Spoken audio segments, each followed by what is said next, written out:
ನಮಸ್ಕಾರ ಸ್ನೇಹಿತರೆ, RBI's YouTube ಚಾನಲ್ಗೆ ಸ್ವಾಗತ. ಸ್ನೇಹಿತರೆ, ನಿಜಕ್ಕೂ ಸಖತ್ ಖುಷಿ ಆಗ್ತಾ ಇದೆ. ಯಾಕೆಂತ ಹೇಳಿದ್ರೆ ಇವತ್ತು ನಮ್ಮ RCB ನಮ್ಮ ಬದ್ಧ ವೈರಿ CSKನ ಮನೆಗೆ ಕಳಿಸಿದ್ದಾರೆ. ಅಂದರೆ ಪ್ಲೇ ಆಫ್ಸ್ಗೆ ಭಾಳ ಆಸೆ ಇಟ್ಕೊಂಡಿದ್ರು. ನಮಗಿಂತ 1-2 ಪಾಯಿಂಟ್ ಮುಂದೆ ಇದ್ದರು, ನಾವೇ ಹೋಗ್ತೀವಿ ಅಂತೆಲ್ಲ ಭಾಳ ಆಸೆ ಇಟ್ಕೊಂಡಿದ್ರು. ಆದರೆ ನಮ್ಮ RCB ಹುಲಿಗಳು ಮಾತ್ರ ಬಿಟ್ಟಿಲ್ಲ. ನಾವೇ ಗೆಲ್ಲೋದು, ನಾವೇ ಹೋಗೋದು ಅಂತ ಹೇಳಿ ಏನು ಆತ್ಮವಿಶ್ವಾಸವನ್ನು ಇಟ್ಕೊಂಡಿದ್ರು. ಅದೇ ರೀತಿಯಾಗಿ ಈಗ CSKನ ಬಗ್ಗು ಬಡಿದಂಥ ನಮ್ಮ RCB ತಂಡ ಏನು ಪ್ಲೇ ಆಫ್ ಪ್ರವೇಶ ಮಾಡಿದಂತಾಗಿದೆ. ಇದು ಆ್ಯಕ್ಚುಲಿ ಬೇಕಾಗಿತ್ತು. ಲೋ CSK ಫ್ಯಾನ್ಸ್, ನಾವು ಗೆದ್ದಾಗಿದೆ. ನಾವೇ ಫೈನಲ್ ಹೊಡಿತೀವಿ. ಈ ಸಲ ಕಪ್ ನಮ್ದೇ. ಇದನ್ನ ನೆನ್ಪಿಟ್ಕೊಂಡ್ಬಿಡಿ, ಈ ಸಲ ಕಪ್ ನಮ್ದೇ.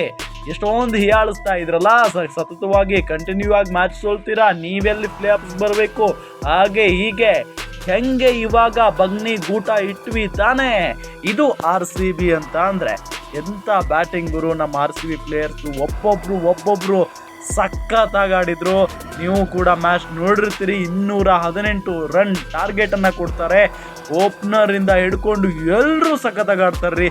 ಕೊಹ್ಲಿ ಬರ್ತಾರೆ, Kohli boss, king Kohli 29 bowl ಆಡಿ 4 ಸಿಕ್ಸು 3 ಬೌಂಡ್ರಿ ಸಮೇತ 47 ರನ್ಗಳನ್ನು ಗಳಿಸ್ತಾರೆ. ಅದಾದ ನಂತರ ನಮ್ಮ ಕ್ಯಾಪ್ಟನ್ ಡುಪ್ಲೆಸಿ 3 ಸಿಕ್ಸು 3 ಬೌಂಡ್ರಿ ಜೊತೆಗೆ 39 ಬೌಲ್ ಆಡಿ 54 ರನ್ ಹೊಡಿತಾರೆ. ಅದಾದ ನಂತರ ನಮ್ಮ young superstar Rajat Patidar 41 run ಗಳಿಸ್ತಾರೆ. 4 ಸಿಕ್ಸರ್ 2 ಬೌಂಡರಿಗಳನ್ನ ಕೂಡ ಒಳಗೊಂಡು 41 ರನ್ ಹೊಡಿತಾರೆ. ಅದಾದ ನಂತರ ನಮ್ಮ ಕ್ಯಾಮ್ರಾನ್ ಗ್ರೀನ್ ಆಡಲೇಬೇಕು ಅಂತ ನಾನಂತೂ ಅಂದ್ಕೊಂಡ್ಬಿಟ್ಟಿದ್ದೆ. ಹಾಗೆ ಕ್ಯಾಮ್ರಾನ್ ಗ್ರೀನ್ ಚಚ್ಚ ಹಾಕಿದ್ರಪ್ಪ ಇವತ್ತು. 3 ಸಿಕ್ಸು 3 4 ಸಮೇತ 38 ರನ್ ಗಳಿಸಿದ್ರು.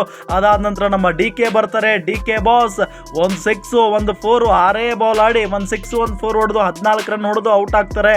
ಅದಾದ ನಂತರ ಮ್ಯಾಕ್ಸ್ವೆಲ್ ಬರ್ತಾರೆ. 5 ಬೌಲ್ ಆಡಿದ್ದು 1 ಸಿಕ್ಸು 2 ಬೌಂಡ್ರಿ ಸಮೇತ 16 ರನ್ ಹೊಡೆದು ಔಟ್ ಆಗ್ತಾರೆ. ಅಂದರೆ ಟೋಟಲ್ 218 ಬೃಹತ್ ರನ್ ಟಾರ್ಗೆಟ್ ಅನ್ನ ಇಲ್ಲಿ ಕೊಡ್ತಾರೆ CSKಗೆ. ಆದರೆ CSK ಹೊಡೆಯುತ್ತೆ ಅಂತ ಎಲ್ಲ ನಾವೆಲ್ಲ ಅಂದ್ಕೊಂಡಿದ್ವಿ. ಆದರೆ ನಮ್ಮ ಬೌಲರ್ಗಳು ಅದ್ಭುತವಾದಂಥ ಬೌಲಿಂಗನ್ನು ಮಾಡಿದ್ರು. ಅವರನ್ನು ಕಟ್ಟಿ ಹಾಕುವಲ್ಲಿ ಯಶಸ್ವಿ ಆದರೂ ನಾವು ಇವತ್ತು ಗೆದ್ದು ಬೀಗಿದ್ದೀವಿ. RCB ಪ್ಲೇ ಆಫ್ಗೆ ಹೋಗಿದೆ. ಅಂದರೆ ನೀವೆಲ್ಲ ಇಮ್ಯಾಜಿನ್ ಮಾಡಿ, ಪ್ಲೇ ಆಫ್ಗೆ RCB ಹೋಗಿದೆ ಅಂತ ಅಂದರೆ ಫೈನಲ್ಗೂ ಹೋಗುತ್ತೆ. ಫೈನಲಲ್ಲಿ RCB ಗೆಲ್ಲೋದು ಖಂಡಿತ.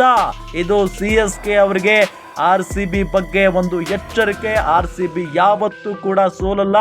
ಏನೋ ಅಚಾನಕ ಕೆಲವೊಂದಿಷ್ಟು ಮ್ಯಾಚ್ಗಳನ್ನು ನಿಮ್ಮ ಜೊತೆಗೆ ಸೋತಿರಬಹುದು, ಆದರೆ ಈ ಮ್ಯಾಚ್ ಇಂಥ ಒಂದು ಮಾಡು ಇಲ್ಲವೇ ಮಡಿ ಪಂದ್ಯದಲ್ಲಿ ನಿಮ್ಮ ಜೊತೆಗೆ ಸೋಲೋ ಮಾತೇ ಇಲ್ಲ. ಜೈ RCB.